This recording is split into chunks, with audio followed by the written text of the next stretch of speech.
Yeah, go for it. Yo ho ho! What's going on, boys? This is Grim Reaper bringing you One Punch Man 191. So, second guard is out here with it, and for real, for real. We're talking about. You know what? No, we don't start like that. Yo, this shit is fucking weird. They tricked the hell out of me. I wasn't expecting this from second guard, from Sitch, from Child. Even Child's the biggest surprise.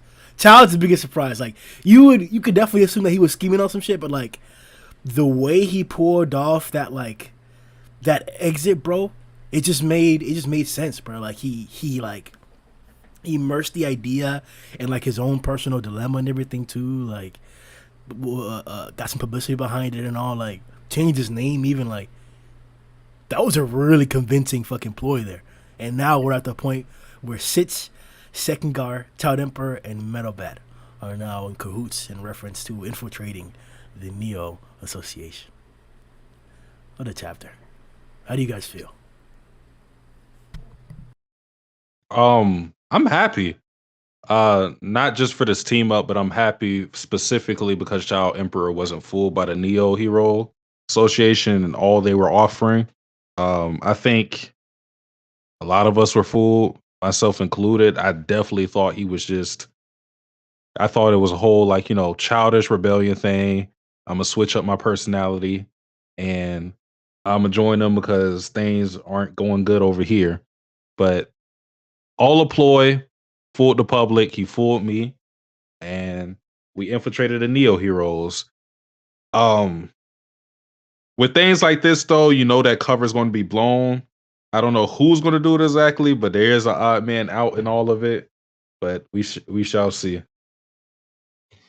Yeah, I mean, I was tricked too. I was happy. I mean, like, it shows us that like we've had a lot of McCoy being sneaky recently, so it's nice that we get to see the association executives that we like kind of showing themselves, like Second Girl and Stitch, actually saying like we know what's going on. Like we know we can't trust McCoy. We know to get him out here. Same with Child Emperor. Um, I like you said, there is no one out, and it is Metal Bat. Like, if anyone's gonna let it leak, let's face it, it's probably gonna be the guy who's not subtle at all. But no, yeah, good trick. I kind of wish we learned about it a little later because I feel like it could have been a good reveal. But I'm happy with the. It's not that I have a problem with it. Just I think it's a personal thing on that one. But it was good. Yeah, and then the other things that happened in the chapter were good too.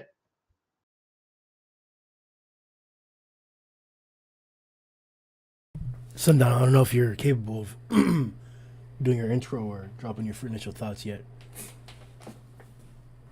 I am capable. Is it of the latest chapter or is it the last two? You can talk about whatever you want, bro. Well, Aaron Rodgers just snapped his Achilles, so that's not great. Yeah. Did see that. Prayers up. But yeah, I mean, I really enjoyed these last two chapters. I think I knew McCoy was a dirty little dog. I knew he was going to be playing both sides. Called it, though. To be fair, I don't think it's a big thing to call. I think most people saw it coming. And I really like this idea of Child Emperor and Metal Bat, kind of Metal Bat serving as a guard almost, well, specifically to Second Guard. I think that's a really cool idea. Second Guard and his backstory, that was really cool how they were saying that he was supposed to kind of have been a hero, and maybe he just kind of found as he was going along that it wasn't the kind of job for him. Maybe he wouldn't have gotten very far along the ranks. So it'd be really cool to see maybe was hero work his original line, and that's where he lost his eye. Do we know actually how he lost his eye? So that'd be really cool to find out. But I like the fact that him and Child Emperor are going in, kind of invading these Neo heroes, which we already know are filthy from the top level down. And yeah, the fact that Child Emperor is working alongside him and they're kind of working as this infiltration duo, that should be really cool. And I'm really excited to see where Child Emperor is going to rank in this Neo Heroes and how much kind of liberty that's going to surround him with or provide him with when it comes to finding out the kind of deeper and darker secrets because you'd imagine if he was high ranked, it'd be pretty easy to get an understanding of, okay, this is what this particular, that CEO guy we saw, I'm not sure if he was the CEO or like a specific owner of some kind, but I'm pretty sure he'd be, if he was high ranked, he'd be having a lot of contact with that guy and very quickly find out that, hey, this isn't what it seems to be. But good chapters overall for setup. Man, there's a lot to talk about, as you just pointed out there. Second guy used to be, or was wanted to be a hero. What do you guys think? Like, because I kind of felt like that too, with his whole like just in general, his entire time in the series. I kind of feel like we've had like that underlying expectation of him being able to like be efficient in combat, like have some kind of combat prowess. So he did actually, like in the raid, I think he said that he wanted to be a hero, but he failed a test, if I remember. Because like he has like he shoots a laser out his eye, and it just like does like a little stun. It's not like anything big. It's just like a little beam, and he's excited to be in the fight. But I'm trying to remember, it was a while, but he does say like, I want to be a hero, but I couldn't make it, so I've got to be doing this at least. Yeah, that's what it was. Yeah, he was like, yeah, he was trying to be motivational or keep his morale up and shit. What's good, Kishin? Howdy. 191. How you feel? It was an interesting setup. Were you bamboozled? That little last bit came out of nowhere. Wild or child? What? Like, do you like what side are you on? Like, he's on about something else. Yeah. Oh. Like, you He's on the second half of the chapter. like, are you like team wild? Like, you fucking with this new wild persona, or are you team I child? have to say the look is maybe a little exaggerated, but it's better for him than like it's like I want people to take me seriously. I'm going to dress like my mom dressed me when I was 7. But that's what I want to hear your opinions on that shit too, because like, not only am I trying to emphasize the whole new this rivalry between wild and child that I'm making up in my head, like which of these personas is like actually better, because this wild persona looks like shitty. It looks like he's gonna turn into an asshole, like super pretentious, like self-centered type shit. But on the contrary, not only have we always seen child, but this very scheme that he's doing could also have originated from Child Emperor himself. So I guess I'm trying to like ask, along with your entire opinion about this whole Child Emperor situation, in reference to like what persona do you think is better? Do you think he'll keep it? Do you think Wild is just like the disguise that he's using to actually get this infiltration operation completed, or is Wild what he really feels? How can it be a disguise? Everybody knows who the fuck it is. He changed like 2 letters. Of Wild, that cover is class. I love that. I love the cover for this chapter. So I'm trying to use it. The boy's posing up. It's a great one. But what I'm trying to get at is like, that he's trying to be so drastically different than the persona that we've seen up to this point. Maybe it's to throw people off, especially given, the spy scheme that be going on right now. So, yeah, that's what I'm saying. Like that. Okay, so you agree that Wild is probably just a cover that he's using to help convince those who may be suspicious about his transfer. Because they know he's an intellectual, but it's like, oh, he's being rebellious. He's a kid. All right. They're thinking, oh, he's not like he might still be like doing smart shit, but they don't think it's at the level that he was before, maybe. Yeah. Then they'll be like, haha, we can pull some crap over this kid's eyes. Because they're still going to view him as a kid. Nope, never mind. No. There's nothing in my body or anything in this manga that tells me that Neo is underestimating or planning to underutilize Child Emperor. Say again? Their fucking boss is kind of doing that, or he's probably going to do that. No, his boss looks devious. He doesn't look... Well, we don't know yet, but it doesn't look like he's, like, dumb. Like for example, whatchamacallit, Psychos. She looked sexy. She had that whole smart look. So it kind of like alluded to her character being intelligent and battle capable, but I don't necessarily think that that's going to be the case, or the opposite is going to be the case here for this guy. Like,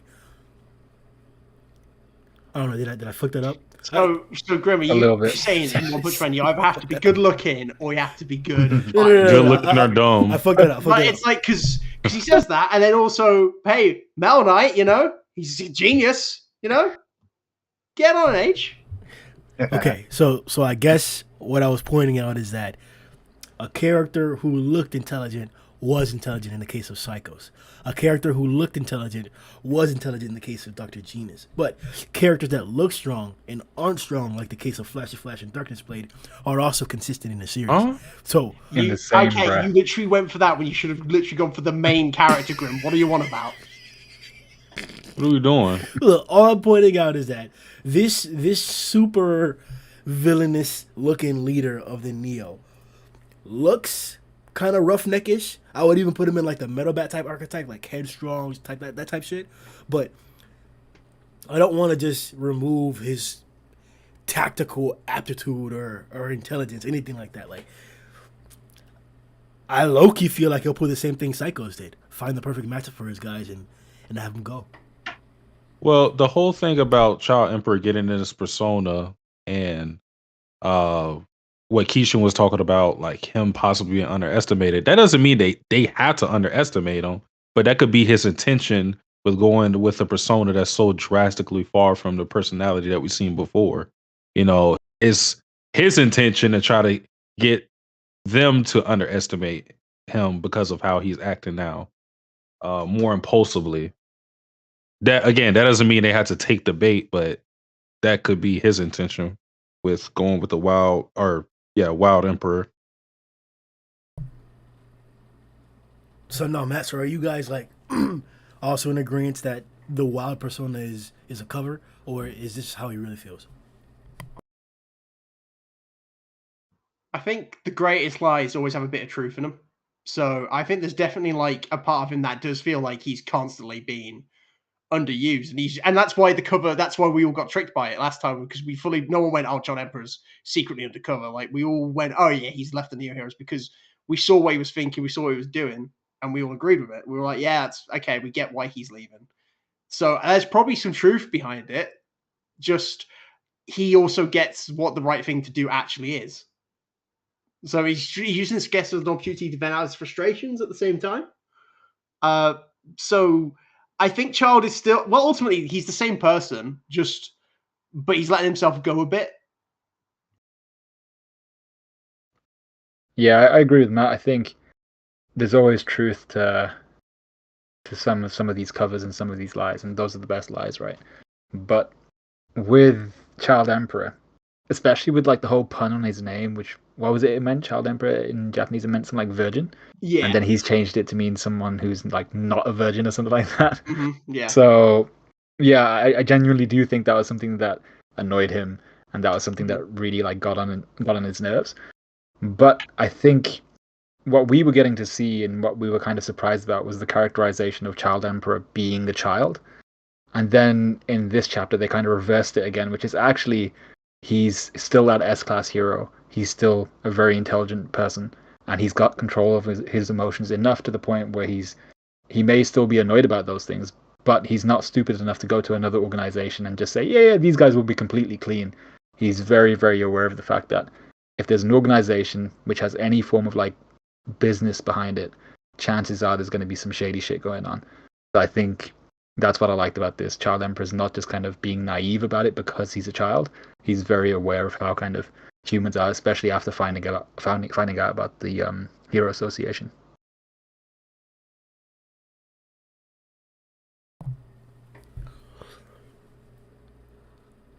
I'm worried because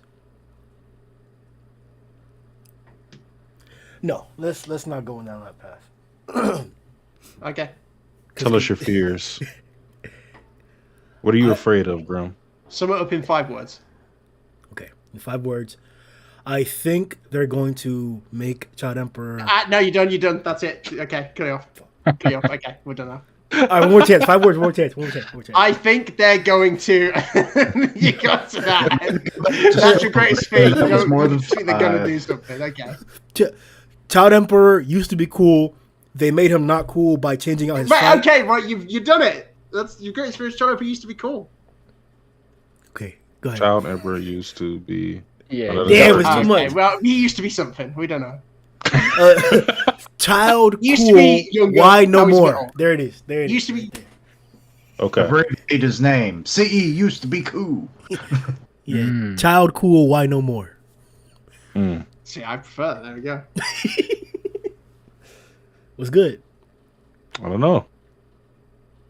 What made Child Emperor cool for you? The fact that every single Gotcha. problem he dealt with it headstrong, like he still kind of has that, but like they put that kitty shit in there with the dog stuff. So are we gonna get more kitty shit? Or are we gonna get like is wild like an indication that all the kitty shit that we would get normally now is not gonna be teen shit? I guess that's what I'm like trying to get at. Like, are we gonna still get that kitty shit that we got recently in like 2 weeks ago or a day ago? Matter of fact, yeah, a day ago in real world, One Punch Man time, or like, are we gonna see teen kitty shit? I have no clue. I want to see some teen. I want to see some teen stuff. If he's going to be if he's trying to be like, look at me, I'm older. I do this now. I vape.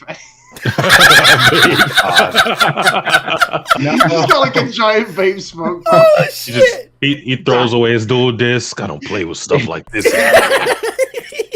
But he puts it very neatly in the corner. Yeah, you know. Oh shit, bro! Like, man, All of his robots are going to be edge lords now. I mean, that would be pretty funny. I think there's a lot of comedy. Like just giant. Like we said this last time, but if Brave Giant would just start like skateboarding around, just what he thinks is like a teen, like cool teenagers do this. Be prepared for all his bots to be all black. You know. There's gonna be one of them's definitely gonna have like the fringe that just covers the one eye. Yep. The genus. Plenty of spikes, all that stuff. But no, I think because we're talking about that's interesting. Your initial question, Grimm, of whether or not this is him playing a part, or how much of it is him playing a part. Because we all agree that it's him doing this to infiltrate the Neo heroes more successfully. But how much of his true personality is being exaggerated to see this persona that we're seeing right now? And I'm of agreement with what Matt was saying. You know, there's a little bit of truth in a lie. I definitely think he feels slighted by the Hero Association, and thus is acting out in convenience with also infiltrating the Neo Hero Association. So, and then also like what Sundowns said too, with him not liking his name. So I do think there is a little bit of his true personality, this persona we're seeing. Well, yeah, it's also like even in the chapter when he gave like second guard like his new iron glove, he's like, "Oh, this is much better than what the Hero Association makes you," which is like already that, and they made the point of like, "Hey, Metal Knight makes all the Hero Association tech." He's trying to be like, "Hey, I'm better than Metal Knight now." Yeah.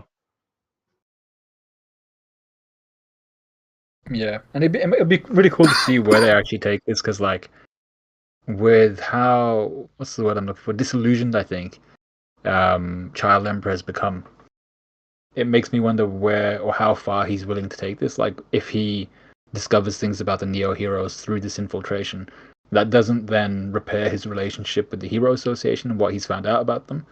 So let's say they bring down the Neo Heroes or whatever happens in the future. What does Child Emperor do from there?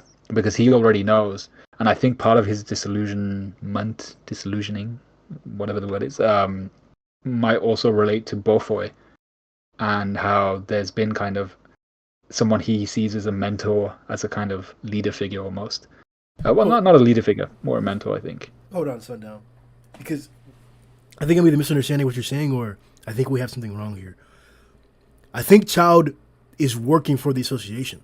Are you saying that he's going to question the Hero Association at the end because he knows of all these like mysterious shit in the background? I'm saying he's already done that, and he will continue to do that. But I don't know where that's going to take him, because we've already seen that he's not in a position where he's very favorable of the Hero Association at the moment, is what I would say. And even though he's infiltrating the Neo Heroes, I think that's part of that is the fact that he doesn't really trust either association. But even if the Neo Heroes fall down by the end of it, does that mean that his relationship is repaired with the Hero Association? I don't think so. Are you saying Child Emperor is double crossing? No, not necessarily double crossing. Or is it triple Grimm cross? was going for like the juicy, like, are you saying? Just so that, It sounds like is it a triple cross? Like he's working for the association, but they don't even know that. The majority of the association don't even know that because he working for Neo officially. So now you saying that he really trying to trick the association, nigga, for real? But and what Sundown is saying, I think though, is he's not, but he wouldn't betray a Hero Association because he's protecting like the true integrity of what the Hero Association is supposed to be. No, that's betraying the Hero Association. That is betraying them. Them niggas don't want the good shit. But as long as you have people like Second Guard and Stitch, then the Hero Association, as it's supposed to be, as it's branded to the public, will maintain. We know there are snakes in the Hero Association, but it's not really a betrayal because they aren't really those people, although they're in the Hero Association, have a lot of power. They aren't really in the Hero Association, if you get what I'm saying. Are you saying they wouldn't be negatively affected by the ramifications of exposing the Hero Association? No. They will be out. They will be out of there. What I'm saying is they aren't for the Hero Association, like how they're supposed to be. So they aren't really Hero Association members. You're saying that Sitch and Second Guard are already rebels. So anything that Child Emperor does to the Hero Association, it doesn't matter because they're basically trying to do the same shit anyways. Yeah. Kind of. Yeah. Kind of pruning away the dead stuff off of a plant to save the base of the plant. So are we to call this the Hero Rebellion, bro? Because it sounds like we're trying to make this into three groups, and I honestly, I think we have to do that. But I think one of the groups only has one person. It's just Child Emperor. I don't think Sitch and Second Guard necessarily, or Metal Bat even, are going to go to that further step of the plan. Because Sitch has been in a position of power this entire time. He's known of all these things, and he's still, let it be. He's still done his job just the same. So, like, it's Child Emperor, and maybe not even Second Guard who doesn't know, but Child Emperor is the one who's been finding out now, and he's taking action based on it now. So this is not, it's not the same thing with Sitch and Child Emperor. In Sitch versus Child Emperor, it's Sitch knows the evil that's hidden within the association, and he's okay with it. While the philosophy of Child Emperor is that he's finding out about it, and he's going to make a decision, which we believe may be a drastic one that potentially harms the Hero Association indefinitely, or removes all the negativity or all the evil within the Hero Association, which would still be a big change, a big public change. I think that there's three groups then. There's the Neo Association, the Hero Association, and the Hero Rebellion. The Hero Rebellion being those who truly just want good, who will not tolerate evil, but truly just want pure good. And it's Child Emperor's the only one in that category right now. And I'm not saying that other people can't be put in there or that other people aren't doing that already. Like Saitama, for example, that I would call his task pure good. Like, he doesn't necessarily shy away from monsters ever. He doesn't just like let a monster walk around and live because he's like bored or lazy or tired and like that. I remember seeing that ever. Like, if there's something to rescue or get done, he does it.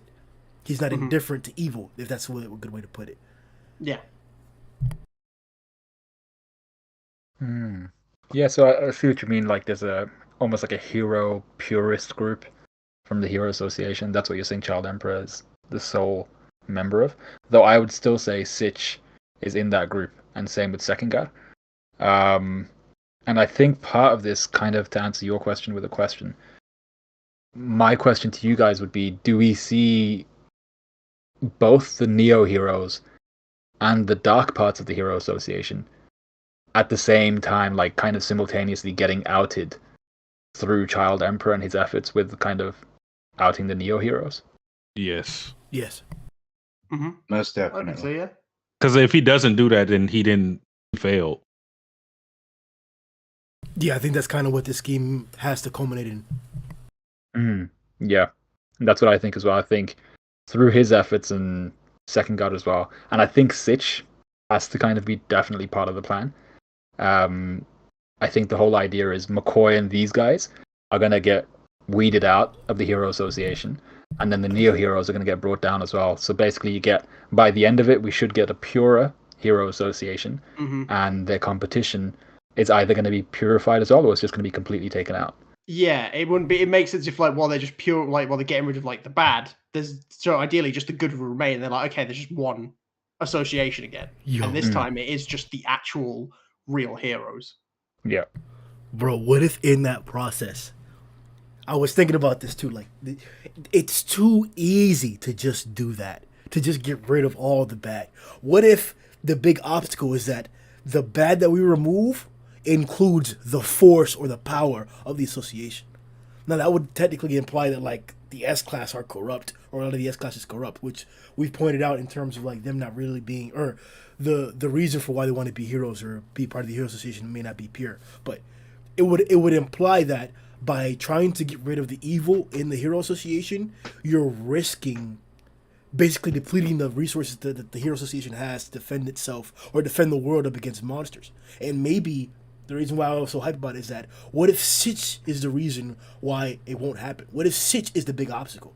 What if it turns out, I'm not saying that he's a triple agent or a quadruple agent or a double agent too, for some opposite end. I'm just saying that what if in agreement with Child Emperor, when and let's say at a final point where this scheme like flourishes, right, where they actually succeed in exposing the Neo and the Hero Association to evil. But in order to actually expose the Hero Association side, it's gonna involve losing a lot of the S class, and it'll involve losing Blast or exposing Blast, and you can't do that because Blast the only one holding up against God or some shit like that. That's what I would hope some shit like that's gonna happen, to where you're gonna have to make a choice, man. It's a dilemma, bro.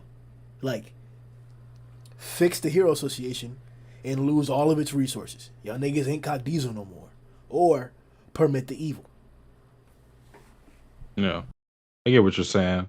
I'm not gonna really go into details with this as to not spoil, but sort of a similar situation arose with Attack on Titan, where there was a necessary evil in power, and it became a question of, do we keep these guys in power, or because they're actually protecting the safety of the citizens in a weird way, or do we overthrow them and kind of put in new blood and try to rebuild the government? And they chose the latter, and it had its own consequences along with that.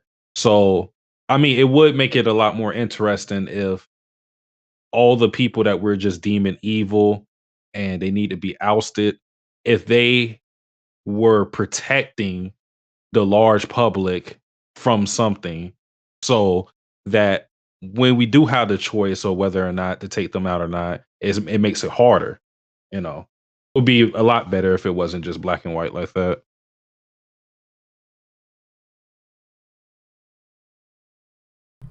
Matt, you think Sitch is a triple spy, man? I don't know. Like, he's definitely. Well, we know he's got his own agenda. We know, like, ultimately, he's got no problem. He's got no problem working with bad guys if it means, because he gets like, for him, he's like, none of this matters. You know, like that's how Garou got introduced. Is he was talking to all the criminals saying, "Come work for the Hero Association." That's big right. Problem coming. Yeah. Like he knows ultimately all this political stuff doesn't matter. It's like in Game of Thrones where like people were like, "Oh, it's a game." It's like, no, the real threats in the Beyond the Wall. It's like that. He's like, I know what's real. The real problem is. That's what we've got to deal with. That's his problem. And like, he's okay. I think this would be the thing. Like, you've put the point of like, if Force gets lost, I don't know who they'd lose. I guess it'd only be in the case of if the Neo Hero showed some like real like heavy hitters that made us go. Sitch was like, we have to keep them. We have to keep them. They're too strong. We need those on our team, because if we lose someone like this to like in the future and God shows up, we need every strong person we can get. That would probably be the only thing. I don't know. I wouldn't call him like a triple spy. It's just he cancel knows culture. Yeah. Throw some fake cancel culture out there, right? Where I guess. Yeah, go on. They accuse Flashy, Darkshine, and Why those guys? and Atomic. What they done? Hey. What they done? Yeah, but why those three? Why those three? And I look. There was a pause, and you tried to save yourself. But why those three? No, I'm really not joking. I'm being dead ass. Okay. Just any strong, like, 3 guys that, like, it wouldn't be okay if we lost them. Doesn't matter who you pick. Yeah. Like, accuse them of, like, some fake shit, and you can't necessarily get around it. Like, maybe that's a way of doing it. I don't know. I'm just saying that, like, I would hope that we could get some storyline like that instead of Chad just cleanly taking out the evil in the association. Like, hey, don't do that no more. It's like, hey, Darkshine's doing it. I don't think it will be clean. Yeah, because this will be interesting because they've obviously infiltrated legit. If Darkshine sees it and goes, actually, I agree with like no actual knowledge of what they're actually doing, but he's like, yeah, I'll go join Neo Heroes. It's like, oh, how well can we trust Darkshine if he's just going to actually leave us?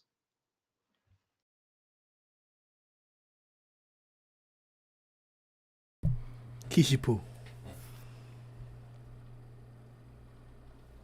Please, never call me that again.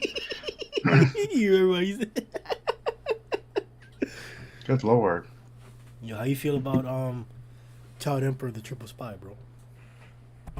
He is not a triple chip dipper.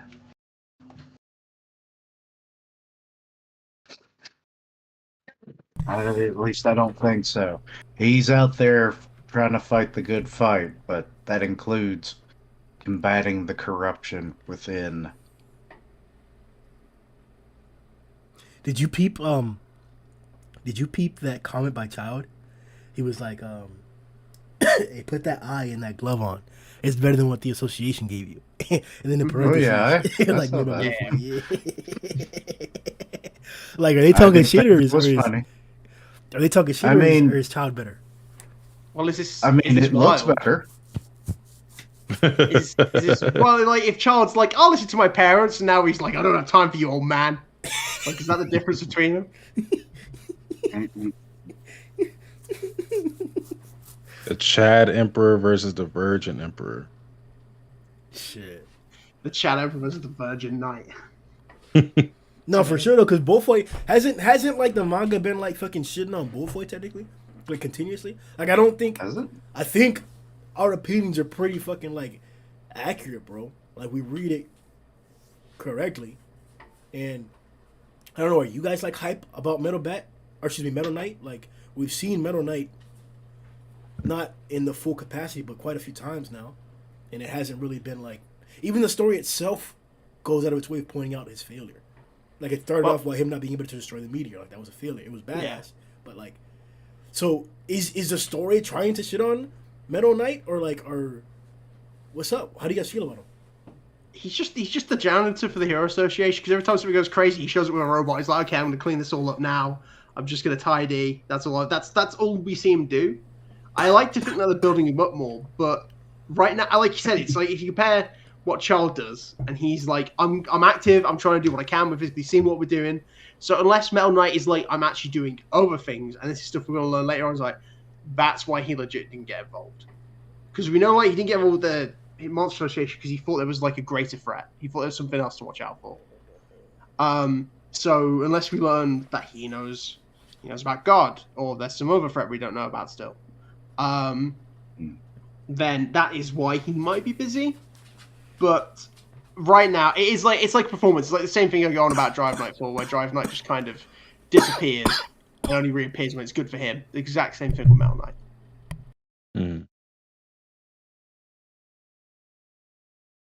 Yeah, and I think Metal Knight, the vibe I've been getting from him is not necessarily that he's been kind of shuttled over by the story.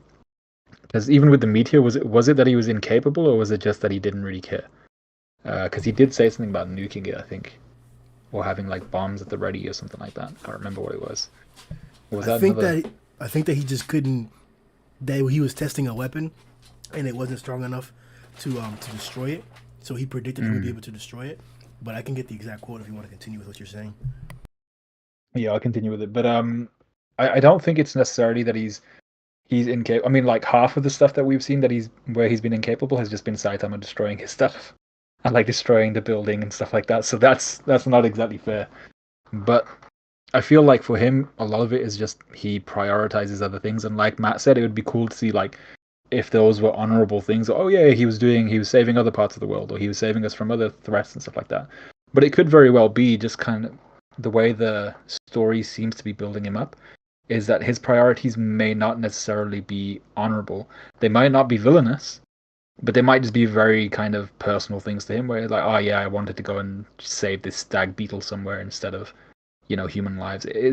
He seems to be quite a selfish character from kind of what we've seen so far. He doesn't really care too much about heroes and kind of them dying or monsters killing civilians so much. He literally did it to test a weapon. Yeah, I was reading it now. Like, it wasn't even in that particular instance. It was just like, hey, this meteor is just here a bit. Like, it's just a new target. You're just testing this shit. Perfect test time, I say.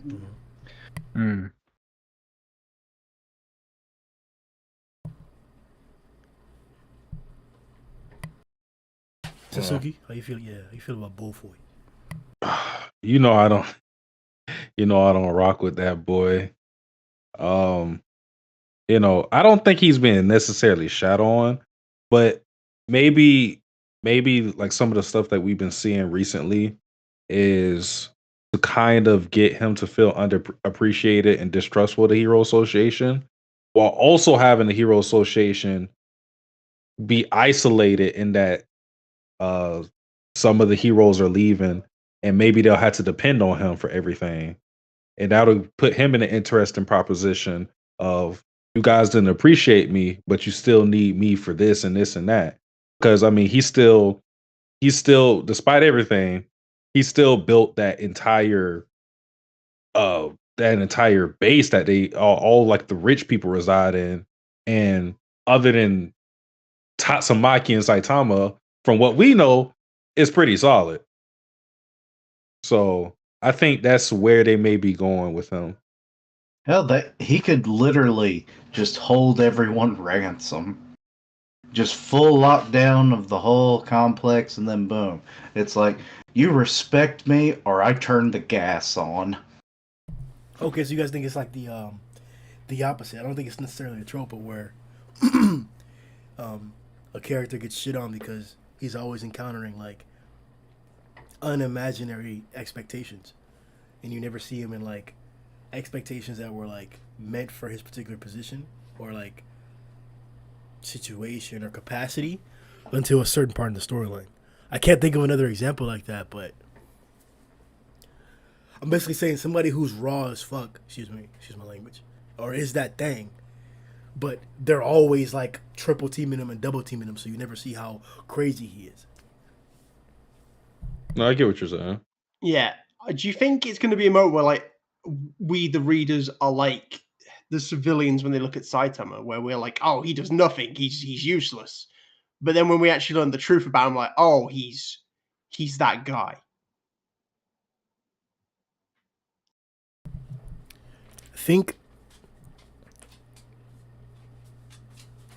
I don't know, because it's not like we're following a certain blueprint. Like, what was it, like 35 chapters, 46 chapters? Maybe even more than that before we got like even a good sniff of a consistent long storyline or big plot that was going to be cohesive. So like, I don't know if all of this is just like mid arc or like just miscellaneous stuff that's not even going to pertain to an arc before we get to something big. If that's the case, then I don't know, maybe they are trying to present or tarnish the idea or our perception of Metal Knight in anticipation of like a really, really good presentation in an arc or in an upcoming arc. Maybe that is the case. Like, shit on him now so he looks great later. But maybe they're just trying to shit on him in general because he's fucking great. I agree with you.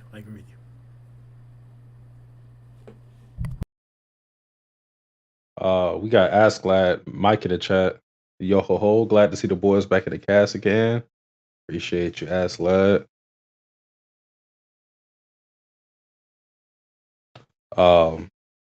But besides all that, how do you feel about Metal Bat and just his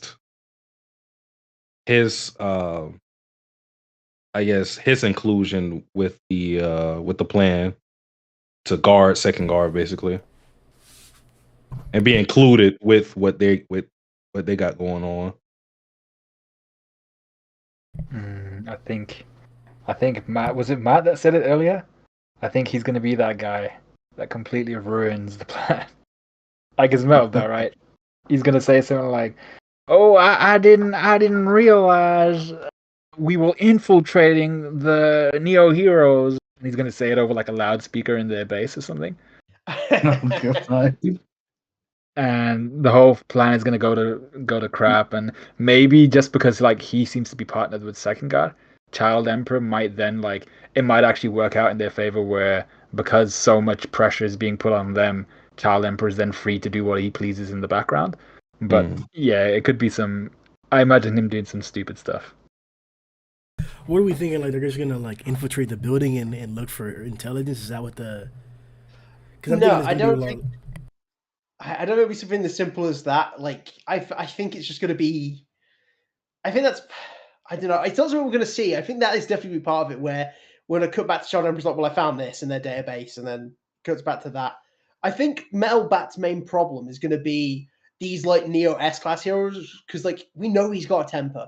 If something goes wrong with these Neos and they talk a little bit of shit to him, Metal Bat's going to go fight back. Like he's not going to be like, oh yeah, good one, guys, you got me. He's like, oh, you boys, cracking those jokes. He's going to crack their skulls in. I was about to say it. You beat me to it. But that's okay. Not unless it blows their cover, because like, well, why would we want this guy? And then like it starts putting concern for the others. I don't think it's that easy. Here's what like I'm thinking, because there's no reason to like, nobody's suspecting you. There's no suspicion here. They invited you to come over here. Like, why would they suspect you of not really coming over here for honest purposes? Well, just as we have intelligent people like Child Emperor who can suspect them of wrongdoings, they could also have their own intelligence network that may, not saying they would know the plan because then that would be too easy, but they would have their own suspicions and counter plans just in case something like this would happen. Because it's just dangerous in general to assimilate all these heroes and just expect business to run good as usual, with this new base. You're bringing in a whole blend of ideologies, ideas, personalities, and trying to put them under one banner. And they're disgruntled for a reason. So you also had to kind of sell them your brand and everybody has to buy it. So I think in the same way that Child Emperor is looking at them, they may be looking at the Hero Association too.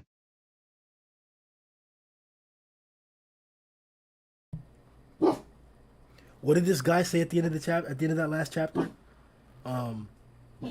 Their leader or whatever? I don't know. Let me see. Because that's the only thing I can think of in terms of context.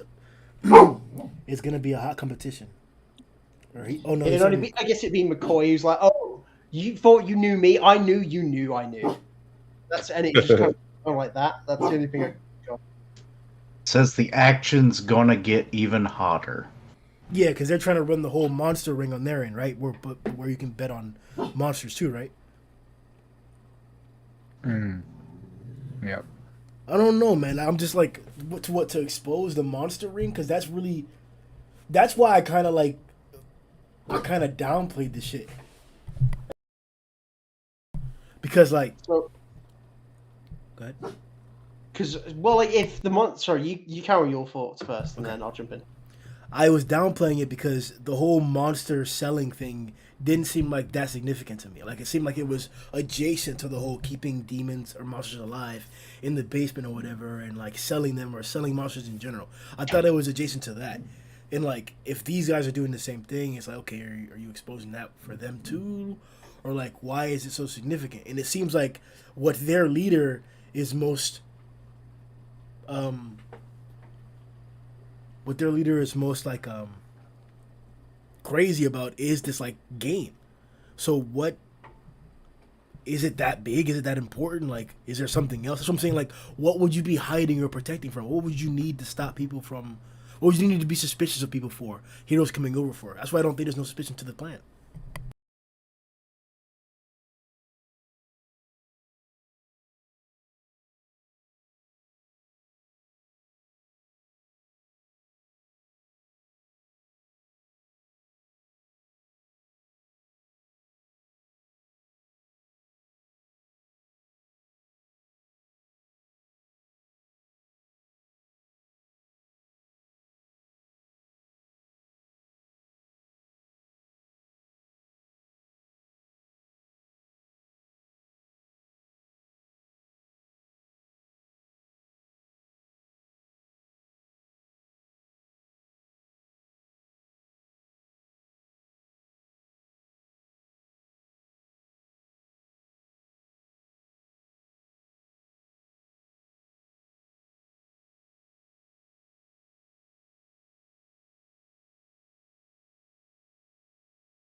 Yo, the gaslight.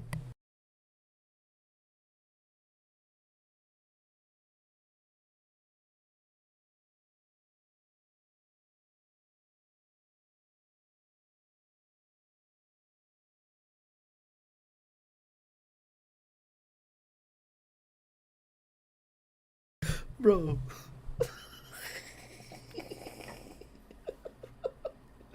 Yo, like.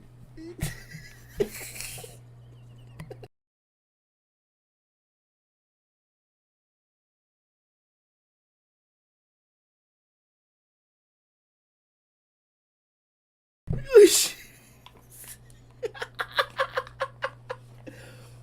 Oh shit. Oh shit. I can see that, bro. I can see there being a.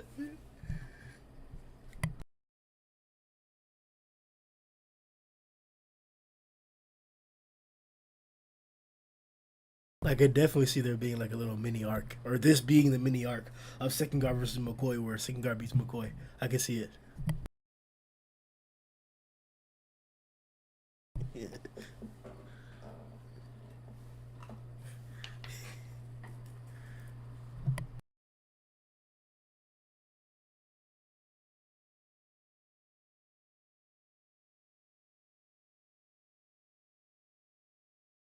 That's why I kind of feel like fucking. Excuse me, I keep cursing. My fault, bro. That metal bat's like unnecessary because like they're not gonna suspect them like of what like what Sundown brings up is a really good point, and that is one in Murata saying that this is what the suspicion like McCoy is gonna draw the suspicion to them because he doesn't think he thinks that Sitch is in cahoots with whatchamacallit with Second Guard, and that there's something nefarious going on there with that transfer. So he's gonna have them pay more attention to that there. 100% that's what's gonna be happening. But besides that, bro, like Nobody care about Metal Bat joining over, bro. Like, shut your ass up. Nobody's suspicious about that shit, bro. Like, why do you, like, no, like, and I guess that's the cover that nobody would suspect of something of Metal Bat. So have him join and it'll be cool. But like, they're not gonna fucking jump second guard, bro. Relax, dog. They're not. Chill.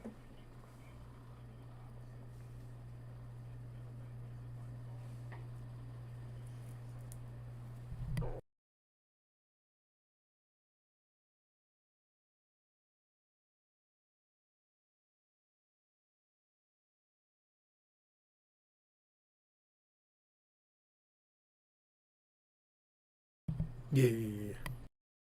The fact that they said that there's gonna be a bodyguard means that he's gonna need to protect something later on.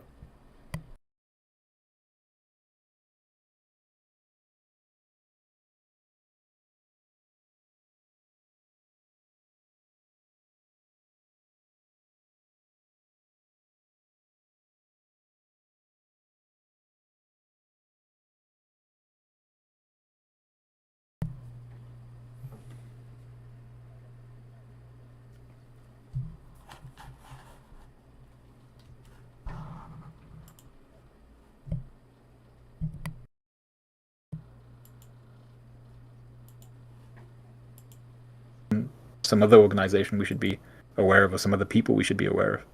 I mean, it could be some of the Neo heroes that they already have. Was the foundation, and just to something that we really haven't really considered. Like I was talking about them maybe having something of an intelligence network that rivals Child Emperor, or at least doesn't put them to a severe disadvantage when it comes to intelligence. What if they just have somebody that can read minds or something like that? You know what I mean? Something or some crazy powers like that counterbalance the advantage we expect. Not necessarily Hero Association, but these guys who are infiltrating, because you would expect them to have the advantage because they don't really see it coming. You're trying to take them out from the inside out, but you have something like that, then that's going to even the playing field. Doesn't necessarily have to be mind reading, but it could be something that would give them an advantage they wouldn't see coming. So we had some audio issues there for about 3 minutes. I want to apologize for that. In that portion, I think you only heard me. The guys were summarizing the different aspects and scenarios and viewpoints of who would be after second guard and the need for Metal Bat in this actual scenario here. If you guys want to summarize that real fast, just a quick 32-second thing of what 5 you words. said. Yeah. Started from who? Because I don't even. It don't matter about the whole topic in general. Well, I was just saying, just for me, I think the Neo Hero Association may have something that counterbalances Child Emperor and the other people infiltrating with their own intelligence, whether that be through the Neo Heroes' powers, like something akin to mind reading or something like that. Something, they badass. And then also just Metal Bat being in a position of a bodyguard, I think would entail that there will be danger, because it would be kind of a weird situation of putting Metal Bat out of all characters, because Metal Bat isn't a gag character. I know, like, this is a funny series, but you wouldn't put him in that position of bodyguard without something happening. Matt. If we summarize, I didn't really say anything that last 3 minutes, so Sundown. It was Sundown. Yeah, my question around that same point was, well, there may be counterbalances, but then who do we as a kind of group think are actually coming after second guard?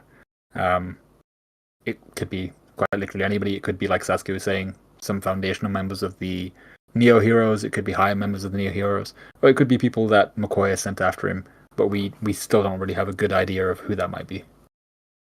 I mean, we still have Tsukuyomi, correct? Tsukuyomi? Mm-hmm. Yeah.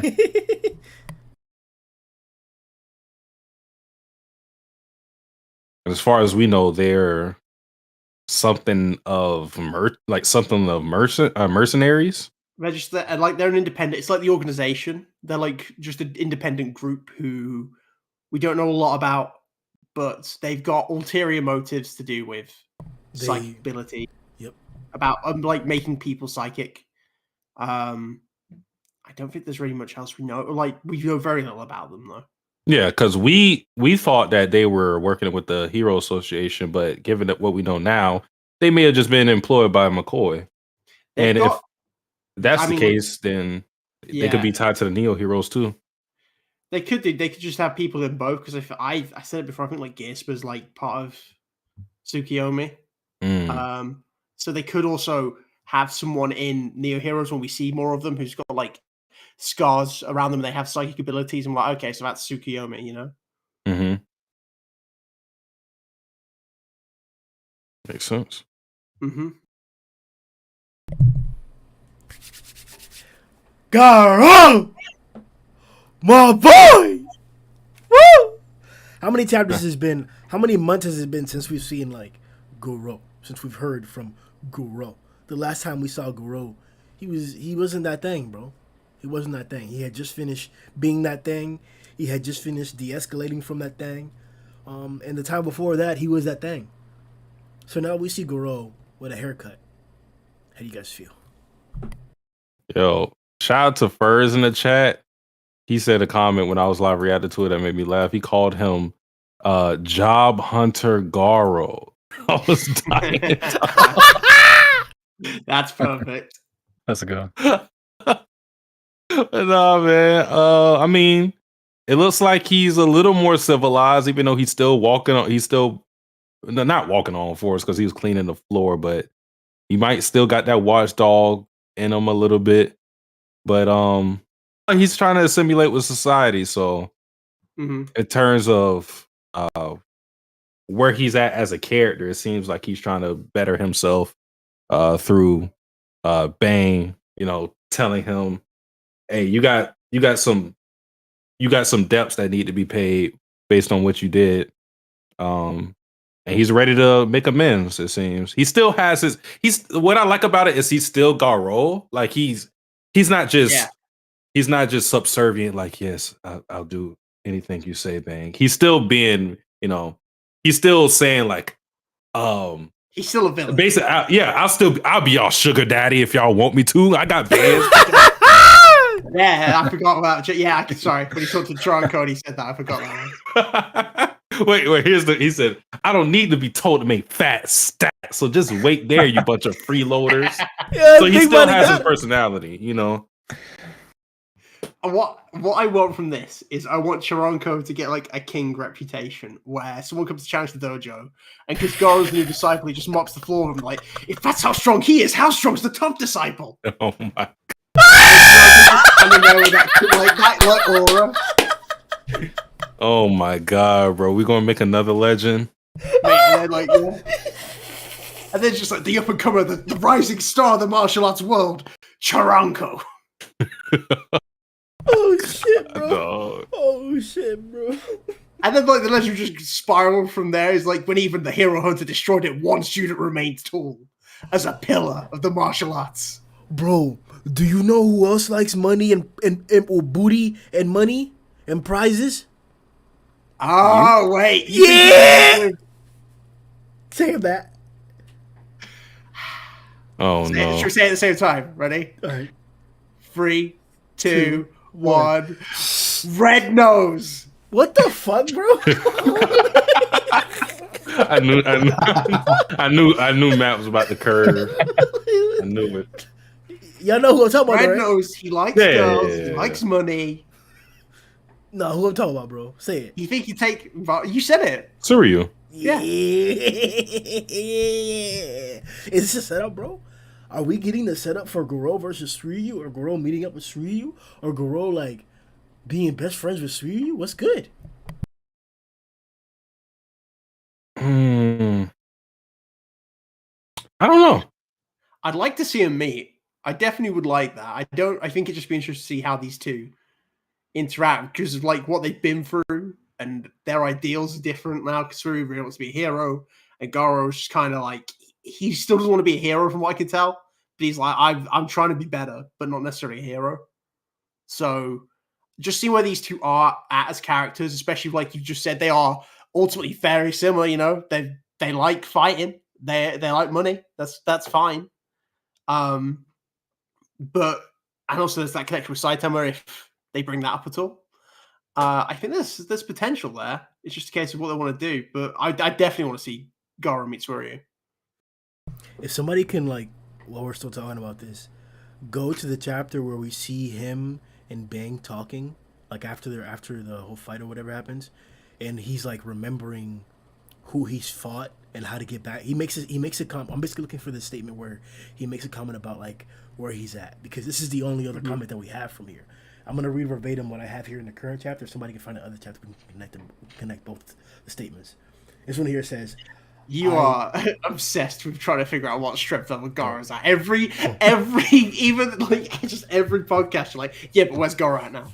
That's all you want to know. Like, my nigga's that pain, bro. Like, if he's out here clapping, bro, if this is platinum level, bro, if this is platinum Garou right now, like, yeah. I do think that's very important because I think it's important for you to Tom and Jerry scream there, mate. Yeah. I do think where his power level is important for a couple of reasons. One, for what kind of monsters can he handle? Like, if a dragon level monster were to appear, could he handle it? You know, different versions of Garou could maybe handle it, and earlier versions wouldn't be able to handle it. So that'll make things interesting, as well as his power is kind of tied to his personality because of him seeking it. And if he were at a level to where, even if he wasn't as stronger than Bane, if he was on the fringe of being stronger than Bane, would he still be subservient to him right now? Because the one thing that Bane can do to anybody in general is, if you get out of line, whoop your ass. But when you get to a level when you can't whoop whoever's talking down to you, you can't whoop their ass, then you'll start acting out. And Garou did that before he was stronger than Bane, but that's when he was seeking that power out. So it'll be interesting to see what level he's at, because I do think that's linked with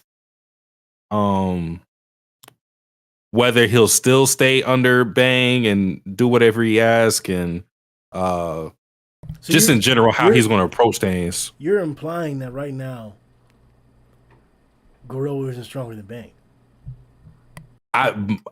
What I'm saying is, I don't know. No. You're saying that he would be acting differently if he was truly stronger than Bang, because he's not subservient like that. That's what I got from what you said. If he knew he was overwhelmingly stronger than Bang, I don't think he would be doing this.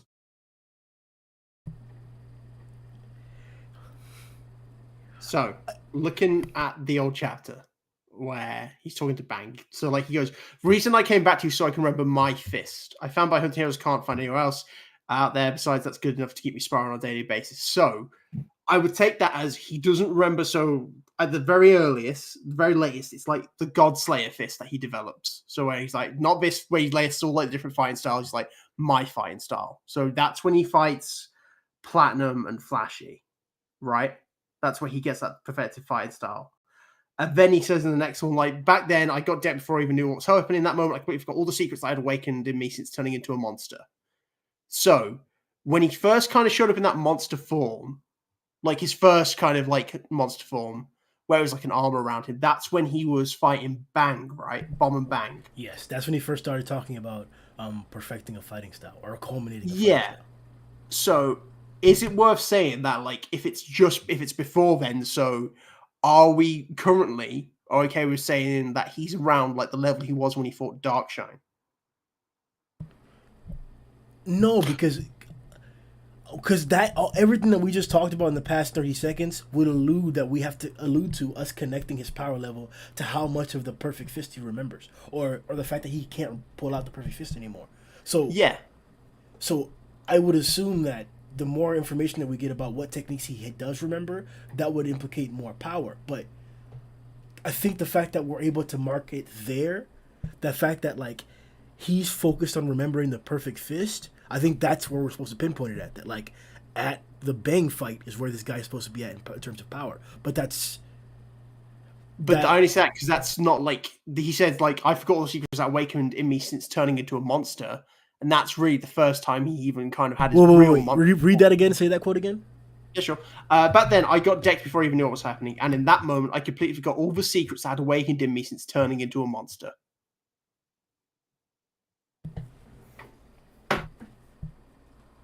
Now, there is also the possibility he is at like a similar level to where he was at the start of the Hero Hunter arc, which is fine because you got to remember how explosive Garou's growth is.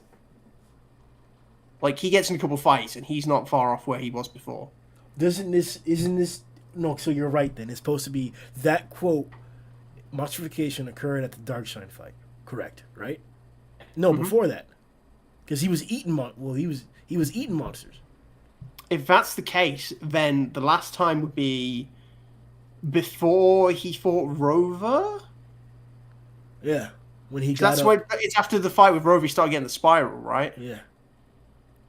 So pre-Rover. Jeez. It might be like, because I'm thinking when we looked at him like, oh, okay, something, the monsterization thing it's like a thing coming up. It was like right after he woke up and beat up Puri Puri, because he was like mindless in that state. Because that's the moment he went from Puri to Darkshine pretty quick after each other. Yeah. So I guess the last time he was when he fought Orochi, if that's the case. No, but God in Royal Ripper because he healed. Let me make sure of this. Let me go to that chapter and try to make sure of this. Basically, he's a good S-class level right now. Is the best way to look at it because an S-class he still would be S-class. Yes. Yeah, he can deal with like a demon level threat pretty easily. A dragon level he'd struggle with more. Like it's a solid S-class level right now. I mean, that is an adequate answer. If you a pussy. Let's do it, Matt. Well, how strong is he exactly, Matt? What's up? Post Flashy? How strong is he exactly? Is he stronger than Flashy, bit? He's a strong. No, at this point, no. Ooh. Damn, that's crazy. Do you think Garou right now is taking 2 dragons at the same time? Oh my god, bro, who isn't taking Flashy right now, bro? Like, what the fuck, bro? Sundown, I really hope you glitched there. I really hope your fucking sound went out or some shit. That's fucking clown. Listen, bro. Like, it's blasphemy for you to pretend that Garou ain't that thing still. Talking about he's a strong, good competitor S-class. He'll be just fine. Stop that, bro. He's that thing still. Damn, Grimm, you actually impression of me. That was class. That was a spot impression. Wow. Good for the face. I'm going right in the face. I'm blushing. Whoa. Oh it's him, Ro. It's him, Ro, bro. He's still out here, man. Like. Okay, so let me ask you this, Grimm. If you think he's, you said before Bang, right? You think he's at that level? No. I think it's fair to say that those are 3 points that we could look at, but I think I'm in agreement with you guys in saying that I'm probably saying he's at Bug God. Whenever he fought Bug God, that's the level he's at right now. But I don't know if y'all are saying Darkshine. Hang on, probably. Give me that exact number, Grimm. Give me that exact number where he's at. Unless you're a pussy. You're right. Let me get my pussy ass out here, bro. All right. So chapter 88 is when he was fighting Bug God and Warrior Ripper, and he wakes up, I believe, 90. 90. He wakes up. I'm right here. Yeah. Hold up. Wait. Yeah. No. He walks into the association in 90. So he woke up in 89. So chapter 89 Garou is where I think he's at right now. Okay. Well, the question I was going to ask is, I guess it really doesn't matter, but I guess I'll just ask a hypothetical. If we thought that Garou was a higher level, would you be okay with him being subservient?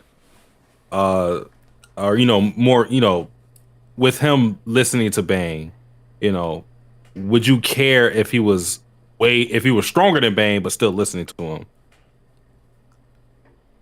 I don't think I would mind so much, because I don't think he sees it as being subservient. More I think he sees it more as kind of Bang being an important kind of maybe even father figure in his life, and especially in comparison to the life that he's had, the way he grew up and the bullying he went through. Well, borderline bullying.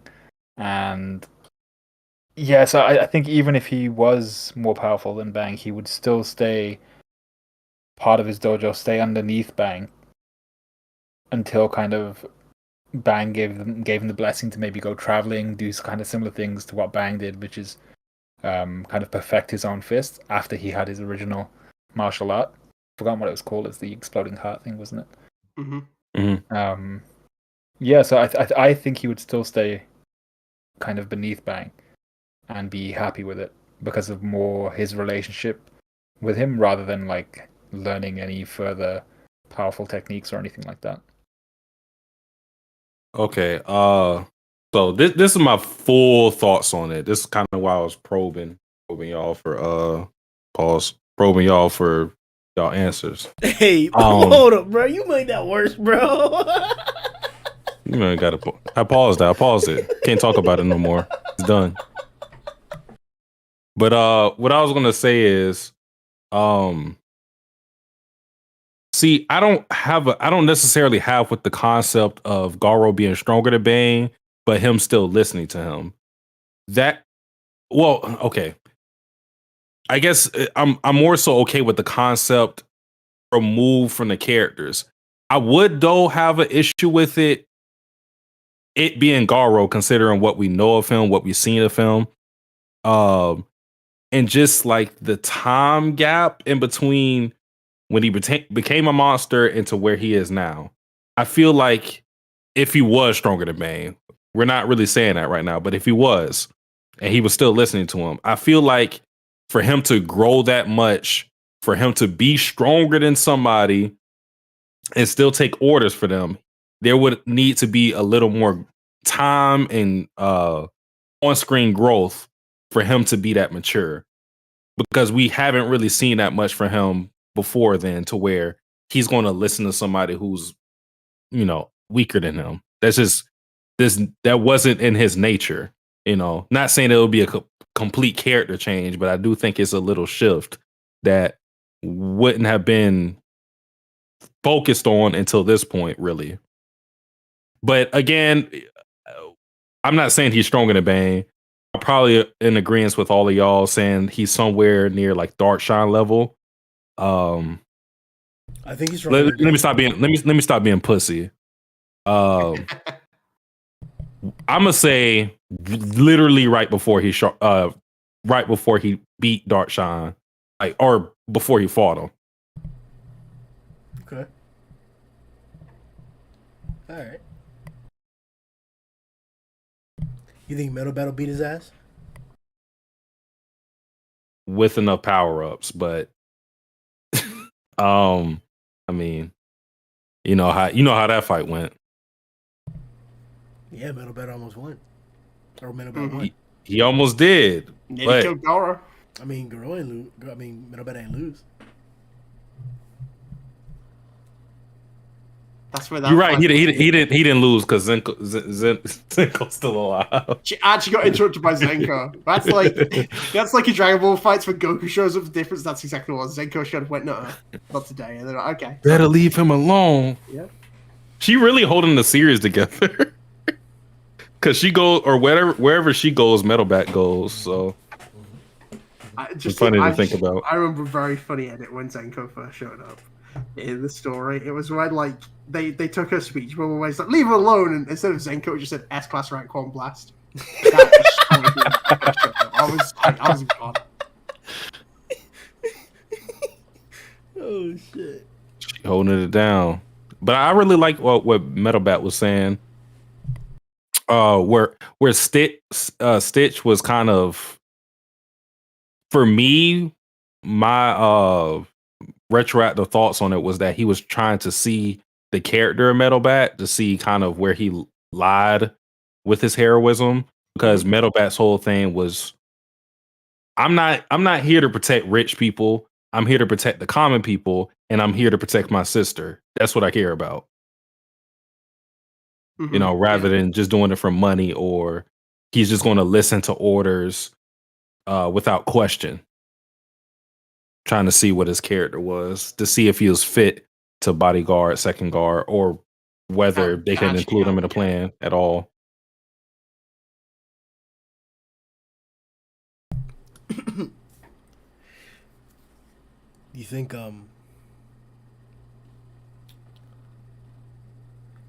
Neo knows about God? Nope. I doubt it. No clue. The only kind of thing, the only person I could, unless there was Blast Partner, like the guy with the two swords, unless, like, we don't know what happened to him, that's the only thing I could possibly think of, is if, like, he was part of Neo. But I don't think so right now. There's no evidence to say that they do. There's nothing that makes me go, even question the thought that they know about God. Unless their S-Class got, like, phone contracts with God or something like that. I doubt it. Who like, these are the literal candidates then. You brought that up, and, like, I gotta use that as fucking ammunition for the opposite side. Like, God was looking for competent candidates. And the story of One Punch Man has now emphasized the fact that there are a multitude of strong individuals outside of the S-Class. A multitude. Not only you just seen these monsters that we've just recently seen, or that are now popping up more prominently at stronger levels, but now we have another group of executives. We don't know if they're human or not. We don't know what's up with them or not. I think there's plenty of people to propose to. Yeah, could be the case. But do we think there's somebody in the Neo Heroes that has that connection? I feel like, I don't know. I just feel like we're a little, or the story kind of wants to remove us from that plot line of God, because that had its huge role in the story. So to bring it back, it won't be bad, but we're focusing on a different aspect of the story entirely. No, I agree 100%. I think that's exactly the way we're going with that. But I also feel like from now on, we're going to get that sprinkled in a little bit somehow. Other stories, you'll see, like, the arc will be prominently about a certain topic, but they'll sprinkle in a certain aspect from the next arc into that arc. Like, for example, in One Piece, Kinemon and the Prince guy showed up, like, a few arcs before Wano, where they actually originated from. Same thing for a bunch of different characters like Vivi and all kinds of characters start the storyline. You can find the same thing that's happening in other different stories as well, where you'll encounter significant individuals from future plots in the story, but they're insignificant in this current plot. So, you think that could be the case for, like, one of the executives here is also possessed by God, but it's just not relevant to anybody in Neo? I think the issue with that, though, is if you have somebody that has a connection to God, it inherently makes them super important, like way too important for the arc itself, to the point that I feel like it may overshadow events. But we don't know that. Like, we don't know that they're connected. Oh, that's what you mean. Yeah, I'm saying okay. It's like homeless. Like, let's say that they got a homeless in there. Like, homeless is connected to God. He was blessed by God. Do you think it's possible that in future arcs we'll start to get that more, maybe even more often, or like more than one or two of the executives are blessed? I'm just saying, like, in this next arc, I agree with you that we should have a focus on God. But what if one of these niggas is blessed? In that case, I would probably think that it would be something to where maybe they, like you said, they got the blessing, but they don't necessarily got the power. You know what I mean? But I don't know. I just feel like that wouldn't be included. We'll see. Or maybe it's a situation, because I'm thinking, my thinking of why that wouldn't happen is because that would just make a character way too strong. Like, we literally seen a homeless man turn into a dragon level threat. That's crazy. A high dragon. That's insanity. So if you had somebody who was a fighter who got the God cosign, I don't even want to imagine what's going to happen to them. You got to bring in the big boys for them. So I don't know if you really want to do that with his current story, because it seems like what we're aiming for is the stakes to be not the stakes, but I guess the stakes would be lower in this regard too, but we're kind of like going down in the power and focusing on characters that aren't necessarily the strongest. So with that being said, I don't know if you want to have a character that has a connection to God, because that entails that they will also be super powerful. But maybe it's a case to where they don't necessarily give them elite power, maybe give them elite prowess in some support type of ability. Who knows? You're muted. Grimm, you can't say things like that, mate.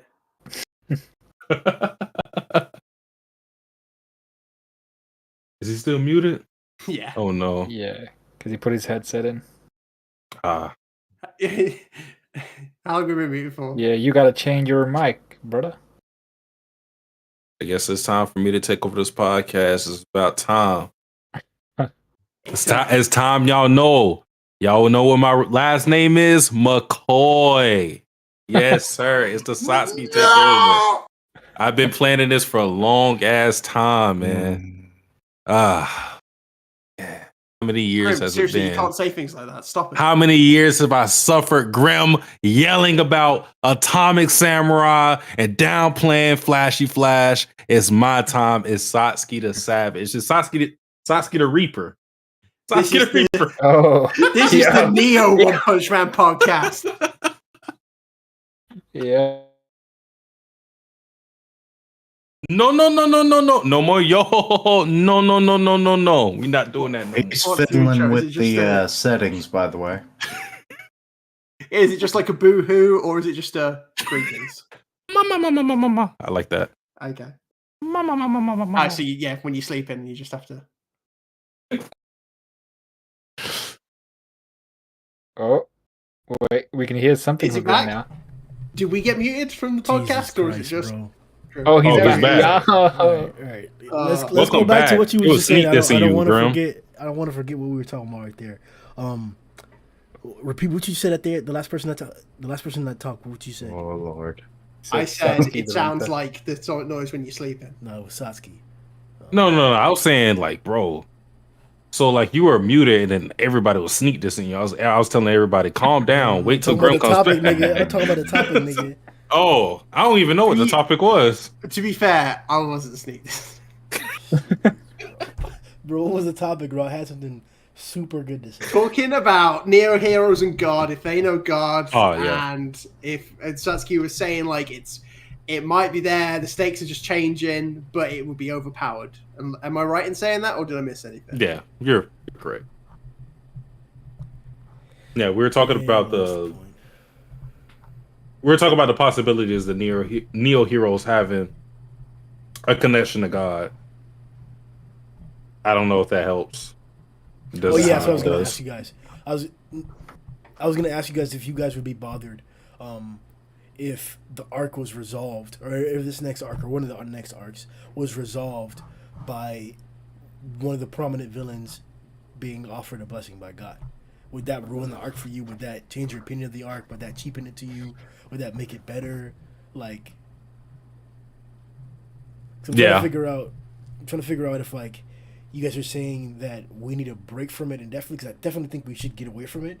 But if you guys are saying that it wouldn't be good to have it be sprinkled in other arcs, like, would it bother you if the villain at the end of an arc, like, let's say in this instance here, let's say McCoy got fucking offered a blessing by God because of how devious he was, and he got tired of humans or some shit like that, and then he got super duper cock diesel like dragon level? Would that be cheap to y'all? Or like, if the executive of the Neo Heroes, if he turned out to be blessed by God, even though it didn't really matter or something like that, like, would that cheapen the shit to you?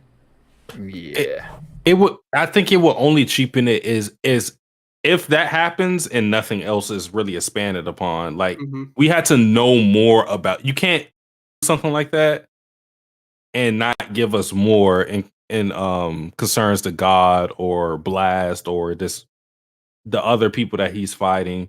You had to give us more information. Like, we had to feel like we progressed with that plot line if it's being reintroduced to conclude the current storyline of the Neo heroes. Yeah, I think what Satsuki was saying earlier about the storyline kind of tempering down a little bit and not focusing so much on the power levels that we had in the previous arc. I think that's definitely the way that this is going to be going, and we're not going to be at like the god level, dragon level threats per se.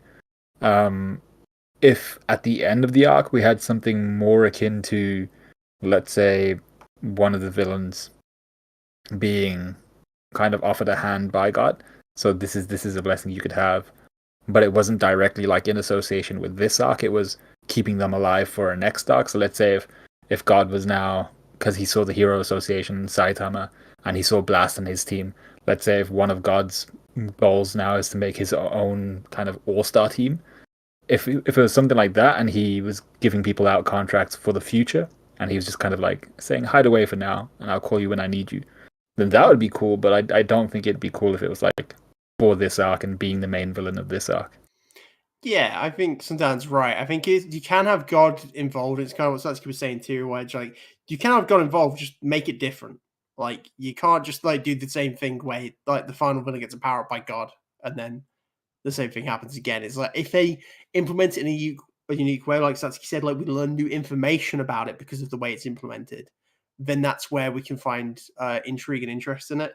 But I don't want like another cosmic thing to happen, because like I like the variety One Punch Man brings. Like, even like the fighting styles, the monsters, they're all incredibly unique and different. I don't want everything to be exactly the same. I don't want like Cosmic Garou was great. Don't need another one of Cosmic Garou. Like, unless they want to like, unless final arc stuff where they really want to build up things and they want to introduce like concepts back, that's fine. But right now, keep giving us new information, keep giving us new things. That'll keep the story interesting.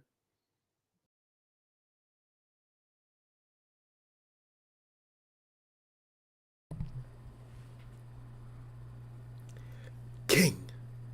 There you go. What's it got to, King?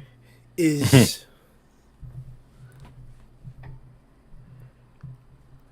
this a bad plot? I don't know what's going to come of this. Right, quick round table. Yes or no, is King getting trained? Yes. Wait. What do you mean by getting trained? Yeah. What do you mean by getting trained? Let's say in this situation, is he being trained by Bang? Success. Like, what do you mean? Like, I want to know the results of this training. Like, is he physically going to be trained by Bang?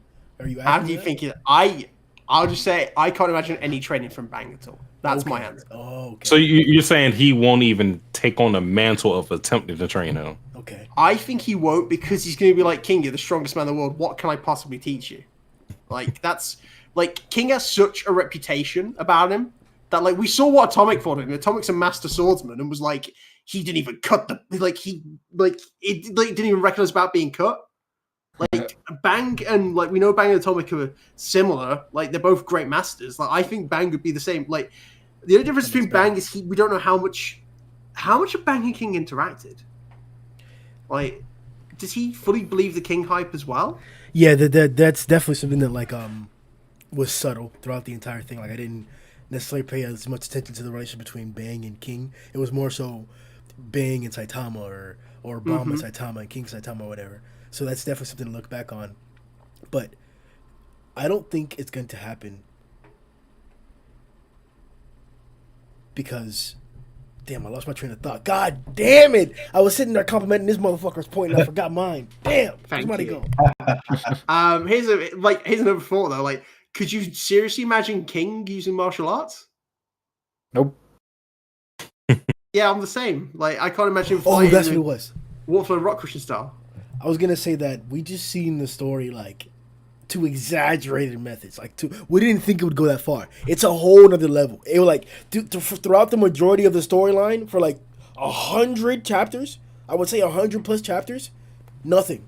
Like, absolutely just the same exact gag with King, just reinforcing the same exact method. But now we've jumped like 3 or 4 steps where we're continuously increasing the intensity of the gag, bro. Like we're at the point where we're literally telling you, we just whispered it to you, the truth, and this motherfuckers are ignoring. Huh? Nigga said what? like I have no. A nigga came out there was like, "Hey, cut this, bro. Cut this sword, bro." It was like, "Hey, I'm out here to fade you, bro. Let's trade." A motherfucker came with 3 other motherfuckers. Why I keep cursing? A nigga came with 3 other niggas into a diner and said, "Oh, that's King? What's up? I got a sword. Let's do it." Took him outside, put him in the field. Hey, cut this instead. Like, I would 100%. I would not put it past one to train King with Bang, and have Bang not be the wiser the entire time. Every single chapter, every single training session, he's like, "King, I can show you this, but you're that thing already, bro. Like, what are you're trying to be more of that thing? Like, oh, something, some way, the gag will work. It'll work. It'll work."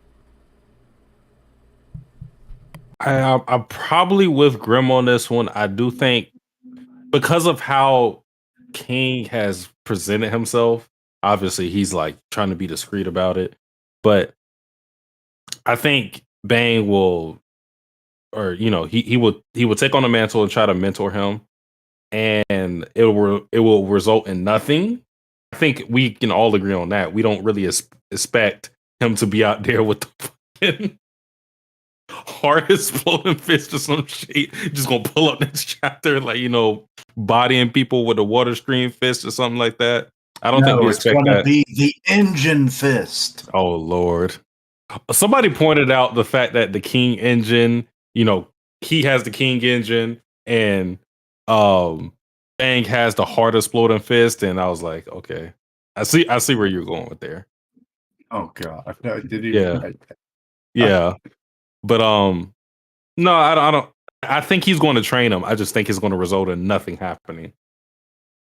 So, do you think it's going to be similar to Atomic, where like Bang's like, "Actually, King, you taught me something today." Like, do you think it's going to be like that? Oh, I don't know.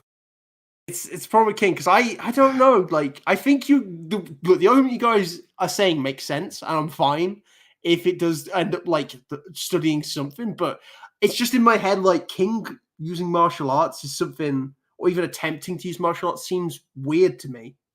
I can't imagine an actual fighting style for King. Swords, psychic powers, robot. Like, I don't know what kind of fighting style King would genuinely use. Even if King was in some real fight, I don't know what he could do. Do you know what I don't think fits? What I can't imagine? Child Emperor. If this is an ad segment. Being all puppy childlike. But they did it. They forced it in. They drew a little kitty moment where he was literally just saying, "Oh, thank you, robot. You're my best friend." Like, is that the child we saw, bro? Yeah, no. It is. Literally, it's on the page. Fucking Matt. So you gonna see it, bro. King finna get trained. I'll bet 10 push-ups on it. Okay. I think the way it may happen, in a similar situation with the Atomic Samurai, I think maybe he'll try to do some of the training that he does for his other disciples. And King may look at that and go, I don't want to do that. Maybe he's too lazy to do it, or maybe he's just like, I can't do it, so no. That's out of the question. So Bang gives him these trials that he can somehow pass with his own type of powers. The trials of King as like a side story sounds insane. Yeah, I feel like, and then I think it will conclude with Bang saying like he can't really teach him anything anymore. Yeah, but I think it will probably work itself in that he's going to be able to pass the training in a way that fits his character or fits whatever he can do at the time. Whatever King Engine, we know he has that. He got the intimidating aura. He got the gaming skills. I don't know. I don't know. Don't forget that he can erase his presence. The only one with the gaming skills is Flashy. What? What's Flashy got to do with anything? But okay. He put emphasis on gay. Was it like a gay joke or? There we go. Of course. Yeah, Real I thought little so. hanging fruit. Okay. But yeah, Atomic's that thing. King is that thing. Just in general, One of these things wasn't even in the chapter. One of these things just doesn't belong. Like Garou is like just spectacular here. I'm effing with the haircut. I'm really excited to see. I'm really excited to see him interact with like everybody. Just not only the whole scary thing, but like how people are gonna be scared of like who Garou was, especially like with how notorious it was. But just to see the contrast of philosophy, like how he's gonna go about the world now, like what's the new endeavor, what's gonna be the new drive, what's gonna be the new ambition for Garou, because he doesn't look ambitionless. I know that his main goal is still the perfect fist, getting back to that point, but how is he going to go about it now? He's talking about encountering these guys and having to fight them, or fighting them being the spark to what's going to bring back his strength and his power. But what else is going to do that? What else is he going to do along the way? Well, like, I mean, just to quickly jump on, I mean, like, is the perfect fist going to be evolved in a different way as well? Because he went through all those previous experiences to get the fist that way. But, like, if he fights different opponents, like, a lot of those opponents that he fought aren't alive anymore. Like, they were monsters who he killed. So, True. how's the fist going to evolve? Is the fist going to evolve differently this time? Because they still got the base of the heroes, but if he fights different monsters and different heroes this time, then the heroes, then his fist might turn to a different kind. What if Garou fights? Garou's got a chance to fight not only Phoenix but Rover. What if Rover grows back in size when he sees Garou? No. Oh, he ain't Phoenix. Ah, not a chance, mate. No. No. Oh, He going. I was going to get the love fist. I mean, Just wait on Phoenix out there helping kids cross the street. Like, what happened when Garou knocks into him or runs into him? Like, They're gonna say, "Hey." He gonna say, "Hey, bad." And Garou goes, "Sorry, my fault." and then go carry on with the day. And I'll go, "Wow, that was a great chapter on Punch Man. I love that one. That was my favorite. Top 10." Oh man, we'll get there. I mean, I don't know, because like, there's definitely like, Garou's Suryu. Like, what's gonna happen when because we don't know if Garou ever fought anyone of that style. No, I don't think he did. Suryu's Dark Void style. Like, that's just like a basic one, but like he obviously listed all of them, but he didn't list Dark Void. Like, how's he gonna grow if he ends up fighting Suryu and goes with the Dark Void style? Mm-hmm. What do we do if Suryu is being trained by Bomb? stop. That'd be pretty cool. Does Bond take on disciples though? He's not looking to be trained. Bomb has, like, he says when he leaves Bang, he left like hundreds of disciples. Yeah, so when he goes help Bang, he says like, "Oh, I left all my disciples to come and help you." Bro, we literally disciples. What if? To be fair, what if Bang's like, "I can't teach you anything, King, but I know someone who can," and turns into Bomb. I could see that, but Suryu's fighting style is its own school. Like there's even like a master behind it in his little sister. Like, I don't think he would be going to get training from anyone. But like, what if King went to go train with Suryu somehow? Like, what if that became a thing? Because that would be something that's like not connected to the martial fighting styles that we know are prominent in the storyline. So he wouldn't have anything to be embarrassed about. Nobody in the S class or the public would really know.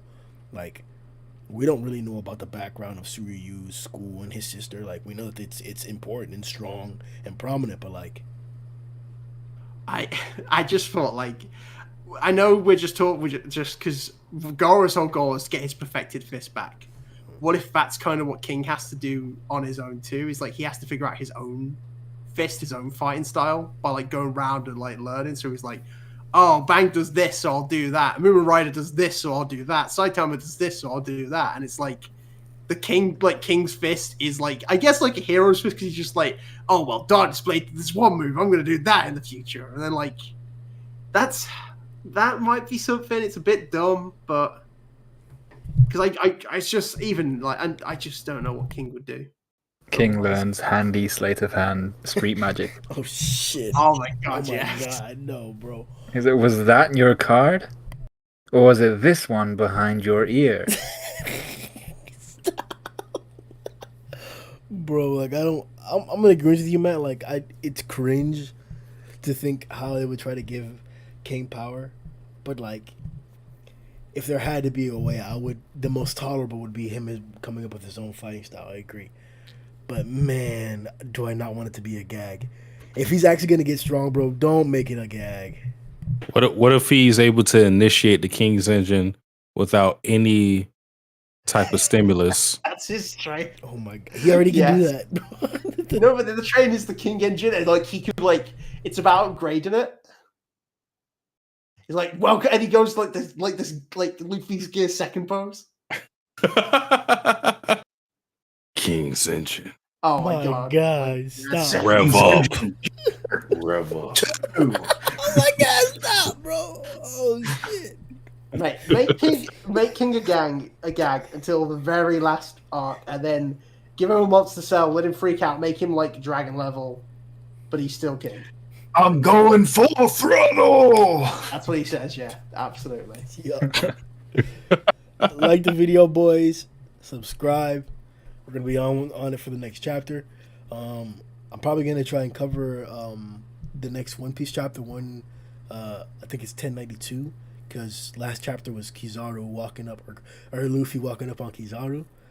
That was badass to see. So I'm excited to hop on that. We're gonna continue with that storyline. I picked it back up. I got caught up with Wano, so we're technically back on it, and we're gonna start that train again. And I've also picked up Kingdom again. I'm actually in the middle of finishing I forgot the name. I think it's like the Kanye arc, whatever. I started at 430 something, and I'm currently at 640 something. So the arc is gonna be ending soon. And I'll give you guys an arc review here for that. And then these guys do a bunch of different content as well too. Check out their content, check out our content, like the video, subscribe. Links are gonna be in the description. Yo ho ho! All right, we're not off the air yet, bro. I gotta. Oh, the mouse is back.